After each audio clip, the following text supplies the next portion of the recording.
ಮಿತ್ರರೇ ನಮಸ್ಕಾರ. ಮಿತ್ರರೇ, ಪ್ರಧಾನಿ ನರೇಂದ್ರ ಮೋದಿ ಜಪಾನ್ ಪ್ರವಾಸವನ್ನು ಕೈಗೊಂಡಿರೋದು ನಿಮಗೆಲ್ಲ ಗೊತ್ತೇ ಇದೆ.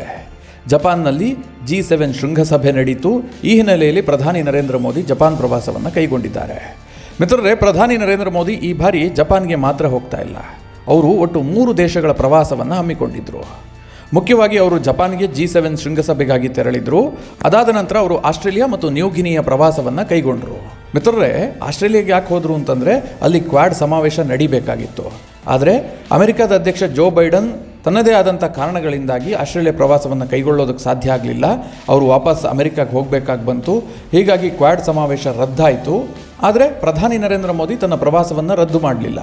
ಆಸ್ಟ್ರೇಲಿಯಾ ಮತ್ತು ಭಾರತದ ದ್ವಿಪಕ್ಷೀಯ ಸಂಬಂಧಗಳ ವೃದ್ಧಿಗೋಸ್ಕರವಾಗಿ ಪ್ರಧಾನಿ ನರೇಂದ್ರ ಮೋದಿ ಆಸ್ಟ್ರೇಲಿಯಾಗೂ ಕೂಡ ಪ್ರವಾಸವನ್ನು ಕೈಗೊಂಡರು. ಇದರ ನಡುವೆ ಮಿತ್ರರೇ, ಪ್ರಧಾನಿ ನ್ಯೂಗಿನಿಯ ಪ್ರವಾಸವನ್ನು ಮಾಡಿದ್ರು. ನೀವು ಈ ಹೆಸರನ್ನು ಬಹುಶಃ ಕೇಳಿರೋದಕ್ಕೆ ಸಾಧ್ಯ ಇಲ್ಲ. ಮಿತ್ರರೇ, ಈ ಪಪುವಾ ನ್ಯೂಗಿನಿ ಅನ್ನುವಂಥ ಹೆಸರನ್ನು ಕೇಳಿದ ತಕ್ಷಣ ನೀವೆಲ್ಲ ಏನು ಅಂದ್ಕೊಳ್ತೀರಿ? ಇದು ಯಾವುದೋ ಆಫ್ರಿಕಾದ ದೇಶ ಇರಬೇಕು, ಆಫ್ರಿಕಾದ ಕಂಟ್ರಿ ಇರಬೇಕು, ಕೇಳೋದಕ್ಕೆ ಅದೇ ರೀತಿಯಾಗಿದೆ ಅಂತ ಅನ್ನಿಸಬಹುದು. ಆದರೆ ಮಿತ್ರರೇ, ಇದು ಆಫ್ರಿಕಾದ ಕಂಟ್ರಿ ಅಲ್ಲ, ಆಸ್ಟ್ರೇಲಿಯಾದ ಪಕ್ಕದಲ್ಲಿರುವಂಥ ಒಂದು ದ್ವೀಪ ರಾಷ್ಟ್ರ. ಜಿಯೋಪೊಲಿಟಿಕಲಿ ತುಂಬ ಪ್ರಾಮುಖ್ಯತೆ ಪಡೆದಿರುವಂತಹ ದೇಶ. ಮಿತ್ರರೇ, ಅನೇಕ ಅಂತಾರಾಷ್ಟ್ರೀಯ ಪತ್ರಿಕೆಗಳಲ್ಲಿ ಮತ್ತು ರಾಷ್ಟ್ರೀಯ ಪತ್ರಿಕೆಗಳಲ್ಲಿ ಪ್ರಧಾನಿ ನರೇಂದ್ರ ಮೋದಿಯವರ 3 ದೇಶಗಳ ಪ್ರವಾಸದ ಬಗ್ಗೆ ಆರ್ಟಿಕಲನ್ನು ಪಬ್ಲಿಷ್ ಮಾಡಲಾಗಿದೆ. ಇದರಲ್ಲಿ ಅವರು ಏನು ಅಭಿಪ್ರಾಯ ವ್ಯಕ್ತಪಡಿಸಿದ್ದಾರೆ ಅಂತಂದರೆ, ನರೇಂದ್ರ ಮೋದಿ ಹೋಗ್ತಿರುವ 3 ದೇಶಗಳ ಪೈಕಿ ನ್ಯೂಗಿನಿಯ ಪ್ರವಾಸವೇ ಅತ್ಯಂತ ಪ್ರಾಮುಖ್ಯತೆ ಹೊಂದಿದ್ದು. ಆಸ್ಟ್ರೇಲಿಯಾ ಮತ್ತು ಜಪಾನ್ಗೆ ಪ್ರಧಾನಿ ನರೇಂದ್ರ ಮೋದಿ ಯಾವಾಗಲೂ ತೆರಳುತ್ತಾರೆ, ಅದೇನು ಅಷ್ಟೊಂದು ಮಹತ್ವವನ್ನು ಪಡೆದುಕೊಂಡಿಲ್ಲ. ಆದರೆ ನ್ಯೂಗಿನಿಗೆ ಈ ಬಾರಿ ಪ್ರಧಾನಿ ನರೇಂದ್ರ ಮೋದಿ ಏನು ಹೋಗ್ತಾ ಇದ್ದಾರಲ್ಲ, ಇದು ಅತ್ಯಂತ ಪ್ರಾಮುಖ್ಯತೆಯನ್ನು ಪಡೆದುಕೊಳ್ಳುತ್ತೆ ಅಂತ ಅನೇಕ ಪತ್ರಿಕೆಗಳಲ್ಲಿ ವ್ಯಾಖ್ಯಾನ ಮಾಡಲಾಗಿದೆ. ಮಿತ್ರರೇ, ಇದಕ್ಕೆ ದೊಡ್ಡದಾದಂತಹ ಕಾರಣವೂ ಕೂಡ ಇದೆ. ಮಿತ್ರರೇ, ಹೀಗಿರಬೇಕಾದ್ರೆ ಪ್ರಧಾನಿ ನರೇಂದ್ರ ಮೋದಿ ನ್ಯೂಗಿನಿಗೆ ಹೋದ್ರಲ್ಲ, ಆರಂಭದಲ್ಲೇ ಈ ಪ್ರವಾಸ ಎಷ್ಟು ಪ್ರಾಮುಖ್ಯತೆ ಹೊಂದಿದೆ ಎನ್ನುವಂಥದ್ದು ಗೊತ್ತಾಯಿತು. ಪ್ರಧಾನಿ ನರೇಂದ್ರ ಮೋದಿ ನ್ಯೂಗಿನಿಗೆ ಹೋಗಿ ಇಳಿತಿದ್ದಂತೆ ನ್ಯೂಗಿನಿಯ ಪ್ರಧಾನಿ ಮರಾಫೆ ಆ ಏರ್ಪೋರ್ಟ್ನಲ್ಲಿ ಹಾಜರಿದ್ದರು. ಪ್ರಧಾನಿ ಅವರನ್ನು ಭವ್ಯವಾಗಿ ಸ್ವಾಗತವನ್ನು ಮಾಡಿಕೊಂಡ್ರು. ಪ್ರಧಾನಿ ಮರಾಫೆ ಅವರನ್ನು ತಬ್ಬಿಕೊಂಡು ಆಲಿಂಗನ ಮಾಡಿದ್ರು. ಆದರೆ ಮಿತ್ರರೇ, ಈ ಸಂದರ್ಭದಲ್ಲಿ ನ್ಯೂಗಿನಿಯ ಪ್ರಧಾನಿ ಏನು ಮಾಡಿದ್ರು ಅಂತಂದರೆ, ಪ್ರಧಾನಿ ನರೇಂದ್ರ ಮೋದಿ ಅವರ ಕಾಲು ಮುಟ್ಟಿ ನಮಸ್ಕಾರ ಮಾಡಿದ್ರು. ಇದೊಂದು ರೀತಿಯ ಬಹಳ ಆಶ್ಚರ್ಯಕರವಾದಂತಹ ಘಟನೆ. ಈ ಬಗ್ಗೆ ಇವತ್ತು ಜಗತ್ತಿನಾದ್ಯಂತ ಚರ್ಚೆ ಆಗ್ತಾ ಇದೆ. ಅನೇಕ ಪತ್ರಿಕೆಗಳಲ್ಲಿ ಇದರ ಬಗ್ಗೆ ನಾನಾ ರೀತಿಯಲ್ಲಿ ವ್ಯಾಖ್ಯಾನ ಮಾಡಲಾಗ್ತಾ ಇದೆ. ಯಾಕೆ ಅಂತ ಹೇಳ್ತೀನಿ ಕೇಳಿ. ಸಾಮಾನ್ಯವಾಗಿ ಒಂದು ದೇಶದ ಪ್ರಧಾನಿ ಅಥವಾ ಅಧ್ಯಕ್ಷರು ಬಂದಂತಹ ಸಂದರ್ಭದಲ್ಲಿ ಇನ್ನೊಂದು ದೇಶದ ಅಧ್ಯಕ್ಷರು ಸ್ವಾಗತ ಮಾಡುವಂತಹದ್ದು ಸರ್ವೇ ಸಾಮಾನ್ಯ. ಆ ದೇಶಕ್ಕೆ ಅಷ್ಟು ಪ್ರಾಮುಖ್ಯತೆ ಇದೆ ಅಂತಂದರೆ ಆ ದೇಶದ ಅಧ್ಯಕ್ಷರೇ ಹೋಗಿ ಬರಮಾಡಿಕೊಳ್ತಾರೆ ಅಥವಾ ಆ ದೇಶದ ಪ್ರಧಾನಿಯೇ ಹೋಗಿ ಬರಮಾಡಿಕೊಳ್ತಾರೆ. ನಮ್ಮ ದೇಶದ ಪ್ರಧಾನಿಯೂ ಕೂಡ ಕೆಲ ದೇಶದ ಅಧ್ಯಕ್ಷರು ಬಂದಂತಹ ಸಂದರ್ಭದಲ್ಲಿ ಏರ್ಪೋರ್ಟ್ಗೆ ಹೋಗಿ ಸ್ವಾಗತ ಮಾಡುವಂತಹದ್ದು ಉಂಟು. ಹೀಗಿರಬೇಕಾದ್ರೆ ನ್ಯೂಗಿನಿಯ ಪ್ರಧಾನಿಯೂ ಕೂಡ ಬಂದು ಪ್ರಧಾನಿ ನರೇಂದ್ರ ಮೋದಿ ಅವರನ್ನು ಸ್ವಾಗತ ಮಾಡಿದ್ರು. ಇದೆಲ್ಲ ಒಪ್ಕೊಳ್ಳುವಂತಹ ವಿಚಾರ. ಆದರೆ ಕಾಲು ಮುಟ್ಟಿ ನಮಸ್ಕಾರ ಮಾಡೋದಿದೆಯಲ್ಲ, ಇದು ತೀರಾ ಹೊಸತು. ಯಾಕೆ ಅಂತಂದರೆ, ವಿದೇಶದಲ್ಲಿ ಕಾಲು ಮುಟ್ಟಿ ನಮಸ್ಕಾರ ಮಾಡುವಂಥ ಸಂಪ್ರದಾಯವೇ ಇಲ್ಲ. ಇದು ಕೇವಲ ಭಾರತ ಮತ್ತು ಶ್ರೀಲಂಕಾ, ಈ ಆಗ್ನೇಯ ಏಷ್ಯಾ ದೇಶಗಳಲ್ಲಿರುವಂತಹ ಸಂಪ್ರದಾಯ. ಎಲ್ಲೆಲ್ಲಿ ಭಾರತೀಯ ಸಂಸ್ಕೃತಿ ಪ್ರಸಾರ ಆಗಿದೆಯೋ ಅಲ್ಲೆಲ್ಲ ಈ ಕಾಲು ಮುಟ್ಟಿ ನಮಸ್ಕಾರ ಮಾಡುವಂತಹ ಸಂಪ್ರದಾಯ ಇದೆ. ನಮ್ಮಲ್ಲಿ ಹಿರಿಯರಿಗೆ ಕಾಲು ಮುಟ್ಟಿ ನಮಸ್ಕಾರ ಮಾಡಿದ್ರೆ ಅದೊಂದು ರೀತಿಯ ಗೌರವ ಸೂಚಕ. ಆದರೆ ಮಿತ್ರರೇ, ಸಾಮಾನ್ಯವಾಗಿ ಈ ವಿದೇಶಿ ನಾಯಕರನ್ನು ಬರಮಾಡಿಕೊಳ್ಳುವಂತಹ ಸಂದರ್ಭದಲ್ಲಿ, ವಿದೇಶಿ ನಾಯಕರ ಭೇಟಿಯಾದಂತಹ ಸಂದರ್ಭದಲ್ಲಿ ಕೈ ಕುಲುಕಿ ಸ್ವಾಗತ ಮಾಡುವಂತಹದ್ದೇ ಸರ್ವೇ ಸಾಮಾನ್ಯ. ಆದರೆ ಕೆಲವೊಮ್ಮೆ ಕೈ ಕುಲುಕೋದರ ಜೊತೆಗೆ ಅವರ ಆಲಿಂಗನವನ್ನು ಮಾಡುವಂತಹದ್ದು, ಅವರನ್ನು ತಬ್ಬಿಕೊಳ್ಳುವಂತಹದ್ದು ಕೂಡ ನಡೆಯುತ್ತೆ. ಪ್ರಧಾನಿ ನರೇಂದ್ರ ಮೋದಿಯು ಕೂಡ ವಿಶ್ವ ನಾಯಕರನ್ನು ಇದೇ ರೀತಿಯಾಗಿ ಸ್ವಾಗತಿಸ್ತಾರೆ. ಅವರನ್ನು ತಬ್ಬಿಕೊಳ್ಳುವ ಮೂಲಕ ಒಂದು ವಿಶೇಷವಾಗಿ ಅವರಿಗೊಂದು ಗೌರವವನ್ನು ಮತ್ತು ಒಂದು ಆತ್ಮೀಯತೆಯನ್ನು ವ್ಯಕ್ತಪಡಿಸ್ತಾರೆ. ಆದರೆ ಮಿತ್ರರೇ, ನ್ಯೂಗಿನಿಯ ಪ್ರಧಾನಿ ಭಾರತದ ಪ್ರಧಾನಿಯ ಕಾಲು ಮುಟ್ಟಿ ನಮಸ್ಕಾರ ಮಾಡಿದ್ದಾರೆ. ಇದು ತೀರಾ ಹೊಸತು. ಹೀಗಾಗಿ ಅನೇಕ ರೀತಿಯಾಗಿ ವ್ಯಾಖ್ಯಾನವನ್ನು ಮಾಡಲಾಗ್ತಾ ಇದೆ. ಕೆಲವರು ಹೇಳ್ತಿದ್ದಾರೆ ಇದು ನರೇಂದ್ರ ಮೋದಿ ಅವರ ವರ್ಚಸ್ಸಿನ ಪ್ರಭಾವ ಅಂತ. ಇವತ್ತು ಪ್ರಧಾನಿ ನರೇಂದ್ರ ಮೋದಿ ವಿಶ್ವದ ಅನೇಕ ದೇಶಗಳಲ್ಲಿ ತನ್ನ ವರ್ಚಸ್ಸನ್ನು ಬೆಳೆಸಿಕೊಂಡಿದ್ದಾರೆ. ಆ ರೀತಿಯಾದಂಥ ಒಂದು ವ್ಯಕ್ತಿತ್ವವನ್ನು ಪ್ರಧಾನಿ ಹೊಂದಿದ್ದಾರೆ. ಹೀಗಾಗಿ ಸಹಜವಾಗಿ ನ್ಯೂಗಿನಿಯ ಪ್ರಧಾನಿಗೆ ನರೇಂದ್ರ ಮೋದಿ ಅವರನ್ನು ಕಂಡು ಗೌರವ ಬಂದು ಅವರು ನಮಸ್ಕರಿಸಿದ್ದಾರೆ ಅಂತ. ಇಲ್ಲ, ಇನ್ನೊಂದು ಕೂಡ ಆಗಿರಬಹುದು. ನ್ಯೂಗಿನಿಯ ಪ್ರಧಾನಿ ಭಾರತದ ಸಂಪ್ರದಾಯದ ಬಗ್ಗೆ ಅಧ್ಯಯನ ಮಾಡಿರಬಹುದು. ಭಾರತದಲ್ಲಿ ಯಾವ ರೀತಿಯಾಗಿ ಗೌರವವನ್ನು ಕೊಡಲಾಗುತ್ತೆ, ಹಿರಿಯರನ್ನು ಹೇಗೆ ಬರಮಾಡಿಕೊಳ್ಳಲಾಗುತ್ತೆ ಅಂತ ಇದನ್ನು ಅಧ್ಯಯನ ಮಾಡಿಯೂ ಕೂಡ ಅವರು ಕಾಲು ಮುಟ್ಟಿ ನಮಸ್ಕಾರ ಮಾಡಿರಬಹುದು. ಮಿತ್ರರು, ಇನ್ನು ಕೆಲವರು ಏನು ಹೇಳ್ತಿದ್ದಾರೆ ಅಂತಂದರೆ, ಇದು ಕೇವಲ ಪ್ರಧಾನಿಗೆ ಕೊಟ್ಟಂತಹ ಗೌರವವಲ್ಲ, ಅಂದರೆ ನರೇಂದ್ರ ಮೋದಿ ಅವರಿಗೆ ಕೊಟ್ಟಂತಹ ಗೌರವವಲ್ಲ, ಇದು ಇಡೀ ಭಾರತೀಯರಿಗೆ ಕೊಟ್ಟಂತಹ ಗೌರವ, ಭಾರತ ದೇಶಕ್ಕೆ ಸಿಕ್ಕಂತಹ ಗೌರವ ಅಂತ ಕೆಲವರು ವ್ಯಾಖ್ಯಾನ ಮಾಡ್ತಿದ್ದಾರೆ. ಮಿತ್ರರೇ, ಇಲ್ಲಿ ನ್ಯೂಗಿನಿಯ ಪ್ರಧಾನಿ ಕಾಲು ಮುಟ್ಟಿ ನಮಸ್ಕಾರ ಮಾಡಿದ್ದು ಒಂದು ಸುದ್ದಿ ಆದರೆ, ಇನ್ನೊಂದು ಕಡೆಯಲ್ಲಿ ಪ್ರಧಾನಿ ನರೇಂದ್ರ ಮೋದಿ ಅವರ ನ್ಯೂಗಿನಿಯ ಪ್ರವಾಸವೇ ದೊಡ್ಡ ಮಟ್ಟದ ಸುದ್ದಿ ಮಾಡ್ತಾ ಇದೆ. ಇದಕ್ಕೆ ಅನೇಕ ಕಾರಣಗಳಿದೆ. ಹಾಗಾದರೆ ನ್ಯೂಗಿನಿ ಎಷ್ಟು ಇಂಪಾರ್ಟೆಂಟು, ಪ್ರಧಾನಿ ನರೇಂದ್ರ ಮೋದಿ ಅಲ್ಲಿಗೆ ಹೋಗಿದ್ಯಾಕೆ, ಇದನ್ನೂ ಕೂಡ ವಿವರಿಸ್ತೀನಿ ಕೇಳಿ. ಮೊದಲಿಗೆ ಈ ನ್ಯೂಗಿನಿ ಇದೆಯಲ್ಲ, ಅದರ ಬಗ್ಗೆ ಬೇಸಿಕ್ ಹೇಳ್ಬಿಡ್ತೀನಿ. ಈ ನ್ಯೂಗಿನಿ ವಿಶ್ವದ 3ನೇ ಅತಿ ದೊಡ್ಡ ದ್ವೀಪ ರಾಷ್ಟ್ರ. ನಿಮ್ಗೆ ನೋಡೋಕೆ ಚಿಕ್ಕದಾಗಿ ಕಾಣುತ್ತೆ. ಮೊದಲನೇದಾಗಿ ಇಂಡೋನೇಷ್ಯಾ ಇದೆ, ಇಂಡೋನೇಷ್ಯಾ ಅತಿ ದೊಡ್ಡ ದ್ವೀಪ ರಾಷ್ಟ್ರ. ಎರಡನೇದಾಗಿ ಮಡಗಾಸ್ಕರ್ ಇದೆ. ಮೂರನೇದಾಗಿ ಈ ಪಪುವಾ ನ್ಯೂಗಿನಿ ಇದೆ. ಮಿತ್ರರೇ, ಇದು ಎಷ್ಟು ದೊಡ್ಡದಾಗಿದೆ ಅಂತಂದರೆ ಜಪಾನ್ಗಿಂತ ದೊಡ್ಡ ದೇಶ.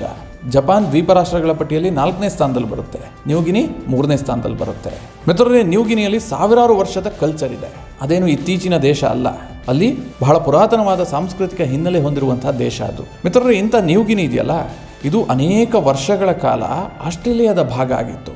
ಆಸ್ಟ್ರೇಲಿಯಾದವರು ಇದನ್ನು ಕಂಟ್ರೋಲ್ ಮಾಡ್ತಾ ಇದ್ರು, ಇದರ ಮೇಲೆ ಆಧಿಪತ್ಯವನ್ನು ಸಾಧಿಸಿದ್ರು. ಇದು ಆಸ್ಟ್ರೇಲಿಯಾದ ಭೂಭಾಗ ಆಗಿತ್ತು. ಆದರೆ ಇವ್ರಿಗೇನು ಅನ್ನಿಸ್ತಾ ಇತ್ತು, ನಮ್ಮನ್ನು ಗುಲಾಮರ ರೀತಿಯಾಗಿ ಆಸ್ಟ್ರೇಲಿಯಾದವರು ಟ್ರೀಟ್ ಮಾಡ್ತಾ ಇದ್ದಾರೆ ಅಂತ. ಯಾಕೆ ಅಂತಂದರೆ ನ್ಯೂಗಿನಿಯಲ್ಲಿ ಕಪ್ಪು ವರ್ಣೀಯರು ಹೆಚ್ಚಿದ್ದಾರೆ. ಇವರನ್ನು ಆಸ್ಟ್ರೇಲಿಯಾದವರು ಗುಲಾಮರಂತೆ ಟ್ರೀಟ್ ಮಾಡೋದಕ್ಕೆ ಶುರು ಮಾಡಿದ್ರು. ಇದನ್ನು ನ್ಯೂಗಿನಿಯವರು ಸಹಿಸಿಕೊಳ್ಳಲಿಲ್ಲ. ಹೀಗಾಗಿ ಪಪುವಾ ನ್ಯೂಗಿನಿಗೆ ಸ್ವತಂತ್ರ ಬೇಕು ಅಂತ ದೊಡ್ಡ ಮಟ್ಟದಲ್ಲಿ ಹೋರಾಟ ಆರಂಭ ಆಯಿತು. 1975 ಸೆಪ್ಟೆಂಬರ್ 16ನೇ ತಾರೀಕು ಆಸ್ಟ್ರೇಲಿಯಾ ನ್ಯೂಗಿನಿಗೆ ಸ್ವತಂತ್ರವನ್ನು ಕೊಡುತ್ತೆ. ಆ ನಂತರದಲ್ಲಿ ಅಲ್ಲಿ ಸ್ವತಂತ್ರ ಸರ್ಕಾರ ರಚನೆ ಆಗುತ್ತೆ. ನ್ಯೂಗಿನಿ ಒಂದು ಸ್ವತಂತ್ರ ದೇಶವಾಗಿ ಹೊರಹೊಮ್ಮುತ್ತೆ. ಮಿತ್ರರೇ, ಇದಿಷ್ಟೇ ಆಗಿದ್ರೆ ನ್ಯೂಗಿನಿಗೆ ಇಷ್ಟೊಂದು ಪ್ರಾಮುಖ್ಯತೆ ಬರ್ತಾ ಇರಲಿಲ್ಲ. ಈ ನ್ಯೂಗಿನಿಗೆ ಸ್ವತಂತ್ರ ಕೊಟ್ಟಾಯಿತು, ಹಾಗಂತ ಆಸ್ಟ್ರೇಲಿಯಾ ಸುಮ್ಮನೆ ಕೂರಲಿಲ್ಲ.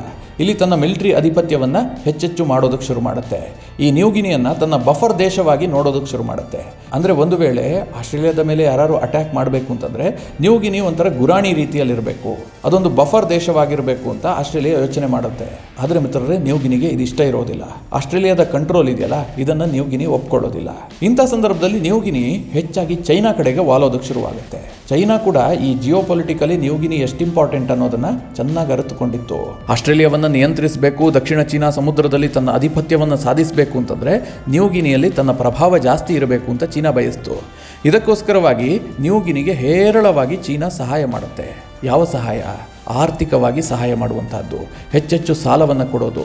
ಶ್ರೀಲಂಕಾದ ಮೇಲೆ ಏನು ಚೀನಾ ಪ್ರಯೋಗ ಮಾಡಿತ್ತು, ಅದೇ ರೀತಿಯಾಗಿ ನ್ಯೂಗಿನಿಯ ಮೇಲೂ ಕೂಡ ಪ್ರಯೋಗ ಮಾಡಲಾಯಿತು. ಕೋಟ್ಯಾಂತರ ರೂಪಾಯಿ ಹಣವನ್ನು ಚೀನಾ ನ್ಯೂಗಿನಿಗೆ ಸಾಲದ ರೂಪದಲ್ಲಿ ಕೊಡ್ತು. ಒಂದು ಹಂತದಲ್ಲಿ ಕಂಪ್ಲೀಟಾಗಿ ನ್ಯೂಗಿನಿ ಚೀನಾದ ಸಾಲದಲ್ಲಿ ಮುಳುಗೋಯ್ತು. ಮಿತ್ರರೇ, ಇದನ್ನು ಅಮೆರಿಕ ಬಹಳ ಸೂಕ್ಷ್ಮವಾಗಿ ಗಮನಿಸ್ತಾ ಇತ್ತು. ಅಮೆರಿಕಾಗೆ ನ್ಯೂಗಿನಿಯಲ್ಲಿ ಚೀನಾದ ಪಾರುಪತ್ಯ ಇಷ್ಟ ಇಲ್ಲ. ಯಾಕೆ ಅಂತಂದರೆ ಇವತ್ತಲ್ಲ ನಾಳೆ ನ್ಯೂಗಿನಿಯಲ್ಲಿ ತನ್ನ ಮಿಲಿಟರಿ ಬೇಸನ್ನು ಸ್ಥಾಪಿಸೋದಕ್ಕೆ ಚೀನಾ ಹವಣಿಸ್ತಾ ಇದೆ. ಈ ವಿಚಾರ ಅಮೆರಿಕಾಗೂ ಕೂಡ ಗೊತ್ತಿತ್ತು. ಒಂದು ಹಂತದಲ್ಲಿ ಮಿತ್ರರೇ, ಕ್ಸಿ ಜಿನ್ಪಿಂಗ್ ಚೀನಾದಲ್ಲಿ ಅಧಿಕಾರಕ್ಕೆ ಬಂದ ಬಳಿಕ ನ್ಯೂಗಿನಿಯ ಜೊತೆಗೆ ಮಾತುಕತೆ ಆರಂಭವಾಗುತ್ತೆ. ಯಾವ ವಿಚಾರಕ್ಕೆ ಅಂತಂದರೆ ನ್ಯೂಗಿನಿಯಲ್ಲಿ ಒಂದು ಮಿಲಿಟರಿ ಬೇಸನ್ನು ಚೀನಾ ಆರಂಭಿಸಬೇಕು ಅಂತ. ಈ ಸಂದರ್ಭದಲ್ಲಿ ಆಸ್ಟ್ರೇಲಿಯಾ ಸಿಡಿದೇಳುತ್ತೆ. ಯಾವ ಕಾರಣಕ್ಕೂ ಕೂಡ ನ್ಯೂಗಿನಿಯಲ್ಲಿ ಚೀನಾದ ಮಿಲಿಟರಿ ಬೇಸ್ ಬರಬಾರ್ದು ಅಂಥೇಳಿ ಆಸ್ಟ್ರೇಲಿಯಾ ಪ್ರತಿಭಟಿಸುತ್ತೆ, ಧಮಕಿ ಹಾಕುತ್ತೆ. ಆನಂತರದಲ್ಲಿ ನ್ಯೂಗಿನಿ ಸ್ವಲ್ಪ ಹಿಂದೆಟ್ಟಿಡುತ್ತೆ. ಮಿತ್ರರೇ, ಈಗ ದೊಡ್ಡದಾದಂತಹ ಒಂದು ರಣನೀತಿ ಸಿದ್ಧವಾಗಿದೆ. ಅದೇನಂತಂದರೆ ನ್ಯೂಗಿನಿಯಲ್ಲಿ ಚೀನಾದ ಪ್ರಭಾವವನ್ನು ಕಡಿಮೆ ಮಾಡಬೇಕು. ಯಾರು ಈ ರಣನೀತಿಯನ್ನು ಸಿದ್ಧಪಡಿಸಿದ್ದು ಅಂತಂದರೆ ಕ್ವಾಡ್ ದೇಶಗಳು. ನಿಮಗೆಲ್ಲ ಗೊತ್ತು, ಕ್ವಾಡ್ ಅಂತಂದರೆ ಭಾರತ, ಆಸ್ಟ್ರೇಲಿಯಾ, ಜಪಾನ್, ಅಮೆರಿಕ, ಈ 4 ದೇಶಗಳ ಗುಂಪು. ಇಂಡೋ ಪೆಸಿಫಿಕ್ ರೀಸನ್ನಲ್ಲಿ ಚೀನಾದ ಪಾರುಪತ್ಯವನ್ನು ಕಡಿಮೆ ಮಾಡೋದೇ ಈ ಕ್ವಾಡ್ನ ಮೂಲ ಉದ್ದೇಶ. ಇದರ ರಣನೀತಿಯ ಭಾಗವಾಗಿ ನ್ಯೂಗಿನಿಯಲ್ಲಿ ಚೀನಾದ ಪಾರುಪತ್ಯ ಕಡಿಮೆ ಮಾಡಬೇಕು ಅಂತೇಳಿ ಕ್ವಾಡ್ ಒಂದು ರಣನೀತಿಯನ್ನು ಸಿದ್ಧ ಮಾಡುತ್ತೆ. ಮಿತ್ರರೇ, ನ್ಯೂಗಿನಿಯನ್ನು ತನ್ನ ಕಂಟ್ರೋಲ್ಗೆ ತೆಗೆದುಕೊಳ್ಬೇಕು, ನ್ಯೂಗಿನಿ ತನಗೆ ಆಪ್ತವಾಗಿರಬೇಕು ಅಂತ ಕ್ವಾಡ್ ದೇಶಗಳು ಬಯಸ್ತಾ ಇದ್ದಾವೆ. ಇದಕ್ಕೋಸ್ಕರವಾಗಿ ಜೋ ಬೈಡನ್ ಮತ್ತು ಪ್ರಧಾನಿ ನರೇಂದ್ರ ಮೋದಿ ಇಬ್ಬರೂ ಕೂಡ ಒಟ್ಟಿಗೆ ನ್ಯೂಗಿನಿಯ ಪ್ರವಾಸವನ್ನು ಮಾಡಬೇಕಾಗಿತ್ತು. ಆ ರೀತಿಯ ಪ್ರವಾಸ ನಿಗದಿಯಾಗಿತ್ತು. ಆದರೆ ಜೋ ಬೈಡನ್ ಕ್ವಾಡ್ ಸಮಾವೇಶಕ್ಕೆ ಬರಲಿಲ್ಲ. ಅವರ ದೇಶದ ಅನೇಕ ಕಾರಣಗಳಿಂದಾಗಿ ಜೋ ಬೈಡನ್ ಈ ಕಾರ್ಯಕ್ರಮವನ್ನು ರದ್ದು ಮಾಡಿದ್ರು. ಮಿತ್ರರೇ, ಜೋ ಬೈಡನ್ ಮತ್ತು ಪ್ರಧಾನಿ ನರೇಂದ್ರ ಮೋದಿ ತಮ್ಮ ದೇಶಕ್ಕೆ ಪ್ರವಾಸ ಮಾಡ್ತಾ ಇದ್ದಾರೆ ಅಂಥೇಳಿ ಆ ದೇಶ ಯಾವ ರೀತಿಯಾಗಿ ಸಜ್ಜಾಗಿತ್ತು ಗೊತ್ತಾ? ಇಡೀ ನ್ಯೂಗಿನಿ ದೇಶದಲ್ಲಿ ನ್ಯಾಷನಲ್ ಹಾಲಿಡೇಯನ್ನು ಘೋಷಣೆ ಮಾಡಲಾಗಿತ್ತು. ವಿಶ್ವದ 2 ಅತಿ ದೊಡ್ಡ ಪ್ರಜಾಪ್ರಭುತ್ವ ದೇಶದ ನಾಯಕರು ಬರ್ತಿದ್ದಾರೆ ಅಂಥೇಳಿ ಅವರ ಗೌರವ ಸೂಚಕವಾಗಿ ಇಬ್ಬರು ನಾಯಕರು ಬರುವಂತಹ ದಿನ ಇಡೀ ದೇಶಕ್ಕೆ ನ್ಯಾಷನಲ್ ಹಾಲಿಡೇಯನ್ನು ಘೋಷಣೆ ಮಾಡಲಾಗಿತ್ತು. ಅಂದರೆ ನ್ಯೂಗಿನಿ ಈ ಪ್ರವಾಸಕ್ಕೆ ಅಷ್ಟು ಮಹತ್ವವನ್ನು ಕೊಟ್ಟಿದೆ. ಮಿತ್ರರೇ, ಇದಿಷ್ಟೇ ಅಲ್ಲ, ಭಾರತದ ಪ್ರಧಾನಿ ನ್ಯೂಗಿನಿಯ ಪ್ರವಾಸವನ್ನು ಕೈಗೊಂಡರು. ಭಾರತದ ಪ್ರಧಾನಿಗೆ ಅಲ್ಲಿನ ಪ್ರಧಾನಿ ಕಾಲು ಮುಟ್ಟಿ ನಮಸ್ಕಾರ ಮಾಡಿದ್ರು. ಇದೆಲ್ಲ ಒಂದು ಭಾಗ. ಇನ್ನೊಂದು ಕಡೆಯಲ್ಲಿ ನ್ಯೂಗಿನಿ ಭಾರತಕ್ಕೆ ಅತಿ ದೊಡ್ಡ ಗೌರವವನ್ನು ಕೊಟ್ಟಿದೆ. ಅದೇನು ಅಂತಂದರೆ ಪಪುವಾ ನ್ಯೂಗಿನಿ ದೇಶದ ಅತ್ಯುನ್ನತ ನಾಗರಿಕ ಗೌರವ ಪ್ರಶಸ್ತಿಯನ್ನು ಪ್ರಧಾನಿ ನರೇಂದ್ರ ಮೋದಿಗೆ ಕೊಟ್ಟು ಗೌರವಿಸಿದೆ. ಪಪುವಾ ನ್ಯೂಗಿನಿ ದೇಶದ companion of the order of Logohu, ಇದು ಆ ದೇಶದ ಅತ್ಯುನ್ನತ ನಾಗರಿಕ ಗೌರವ ಪ್ರಶಸ್ತಿ. ನಮ್ಮ ದೇಶದಲ್ಲಿ ಭಾರತ ರತ್ನ ಇದೆಯಲ್ಲ, ಇದೇ ರೀತಿಯಾಗಿ ಪಪುವಾ ನ್ಯೂಗಿನಿ ದೇಶಕ್ಕೆ ಇದೇ ಅತ್ಯುನ್ನತವಾದಂತಹ ನಾಗರಿಕ ಗೌರವ ಪ್ರಶಸ್ತಿ. ಇದನ್ನು ಭಾರತದ ಪ್ರಧಾನಿ ನರೇಂದ್ರ ಮೋದಿ ಅವರಿಗೆ ಕೊಟ್ಟು ಗೌರವಿಸಲಾಗಿದೆ. ಪಪುವಾ ನ್ಯೂಗಿನಿ ದೇಶ ಈ ಪ್ರಶಸ್ತಿಯನ್ನು ಕೆಲವು ವಿದೇಶಿಗರಿಗೆ ಕೊಟ್ಟಿದೆ. ಅದರಲ್ಲಿ ನರೇಂದ್ರ ಮೋದಿ ಅವರು ಕೂಡ ಒಬ್ಬರು. ಇನ್ನು ಪ್ರಧಾನಿ ನರೇಂದ್ರ ಮೋದಿ ಈ ಪ್ರಶಸ್ತಿಯನ್ನು ಸ್ವೀಕರಿಸಿದಂತಹ ಭಾರತದ ಮೊದಲ ಪ್ರಧಾನಿ ಮತ್ತು ಮೊದಲ ಭಾರತೀಯ. ಈ ಒಂದು ಗೌರವಕ್ಕೂ ಕೂಡ ಪ್ರಧಾನಿ ನರೇಂದ್ರ ಮೋದಿ ಪಾತ್ರರಾಗಿದ್ದಾರೆ. ಇನ್ನು ಮಿತ್ರರೇ, ಇಷ್ಟೇ ಅಲ್ಲ, ಇದರ ಪಕ್ಕದಲ್ಲಿ ಪಿಜಿ ಎನ್ನುವಂತಹ ಒಂದು ಚಿಕ್ಕದಾದಂತಹ ದೇಶ ಇದೆ. ಇದು ತುಂಬ ಚಿಕ್ಕದಾದಂತಹ ದ್ವೀಪ ರಾಷ್ಟ್ರ. ಈ ಪಿಜಿ ದೇಶವೂ ಕೂಡ ಭಾರತದ ಪ್ರಧಾನಿ ನರೇಂದ್ರ ಮೋದಿಗೆ ತನ್ನ ದೇಶದ ಅತ್ಯುನ್ನತ ನಾಗರಿಕ ಗೌರವವಾದಂತಹ companion of the order of Fiji ಅನ್ನುವ ಪ್ರಶಸ್ತಿಯನ್ನು ಕೊಟ್ಟು ಗೌರವಿಸಿದೆ. ಅಂದರೆ ಮಿತ್ರರೇ, ಭಾರತದ ಪ್ರಧಾನಿ ನರೇಂದ್ರ ಮೋದಿ ಅವರಿಗೆ ಎರಡೆರಡು ದೇಶದ ಅತ್ಯುನ್ನತ ನಾಗರಿಕ ಗೌರವ ಪ್ರಶಸ್ತಿ ಸಿಕ್ಕಿದೆ. ಯಾಕಿದು ಮಹತ್ವವನ್ನು ಪಡೆದುಕೊಂಡಿದೆ ಅಂತಂದರೆ, ಆ ದೇಶಗಳು ಇವತ್ತು ಕ್ವಾಡ್ ದೇಶಗಳಿಗೆ ಅಷ್ಟು ಮಹತ್ವವನ್ನು ಕೊಡ್ತಾ ಇದೆ. 4 ದೇಶಗಳು ಈ ನ್ಯೂಗಿನಿ ಮೇಲೆ ಅಷ್ಟೊಂದು ವಿಶ್ವಾಸ ಇಟ್ಟಿವೆ. ಮುಂದಿನ ದಿನಗಳಲ್ಲಿ ಇದು ತಮ್ಮ ದೇಶದ ಅಭಿವೃದ್ಧಿಗೆ ಸಹಾಯಕ ಅಂತ ಆ ದೇಶ ಅಂದುಕೊಂಡಿದೆ. ಮಿತ್ರರೇ, ಸಹಜವಾಗಿ ಚೈನಾ ಇದಕ್ಕೆ ಆಕ್ರೋಶವನ್ನು ಹೊಂದಿರುತ್ತೆ. ಯಾಕೆ ಅಂತಂದರೆ, ತನ್ನ ಆಧಿಪತ್ಯ ಎಲ್ಲೆಲ್ಲಿದೆಯೋ ಅಲ್ಲೆಲ್ಲ ಕಡೆ ಕ್ವಾಡ್ ಎಂಟ್ರಿ ಆಗ್ತಾ ಇದೆ. ಈ 4 ದೇಶಗಳು ಎಂಟ್ರಿ ಆಗ್ತಾ ಇದ್ದಾವೆ. ಇದನ್ನು ಚೀನಾ ಸಹಿಸಿಕೊಳ್ತಿಲ್ಲ.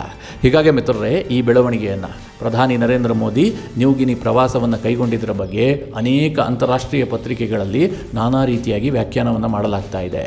ಕೆಲವರು ಹೇಳುವ ಪ್ರಕಾರ ಇದು ಭಾರತ ಚೈನಾಗೆ ಕೊಟ್ಟಂತಹ ನೇರ ಕೌಂಟರ್ ಹೀಗಂತ ವ್ಯಾಖ್ಯಾನ ಮಾಡಲಾಗ್ತಾ ಇದೆ. ಮಿತ್ರರೇ, ಇದಿಷ್ಟು ಪ್ರಧಾನಿ ನರೇಂದ್ರ ಮೋದಿ ಅವರ ಕಾಲಿಗೆ ನ್ಯೂಗಿನಿಯ ಪ್ರಧಾನಿ ನಮಸ್ಕರಿಸಿದ್ದು ಹಾಗೂ ಪ್ರಧಾನಿ ನರೇಂದ್ರ ಮೋದಿ ಅವರ ನ್ಯೂಗಿನಿ ಪ್ರವಾಸದ ಕುರಿತಾಗಿ ಒಂದಿಷ್ಟು ಮಾಹಿತಿ. ನಿಮಗೆ ಈ ವಿಡಿಯೋ ಇಷ್ಟವಾದರೆ ಲೈಕ್ ಮಾಡಿ. ಜೊತೆಗೆ ನೀವಿನ್ನೂ ನಿಮ್ಮ ನೆಚ್ಚಿನ ಸಂಸ್ಕಾರ ಸೌರಭ ಯೂಟ್ಯೂಬ್ ಚಾನಲ್ನ ಸಬ್ಸ್ಕ್ರೈಬ್ ಮಾಡಿಲ್ಲ ಅಂತಾದರೆ ಈ ಕೂಡಲೇ ಸಬ್ಸ್ಕ್ರೈಬ್ ಮಾಡಿ. ಮುಂದಿನ ಎಲ್ಲ ಅಪ್ಡೇಟ್ಗಳ ನೋಟಿಫಿಕೇಷನ್ಗಾಗಿ ಬೆಲ್ ಐಕಾನ್ ಒತ್ತಿ.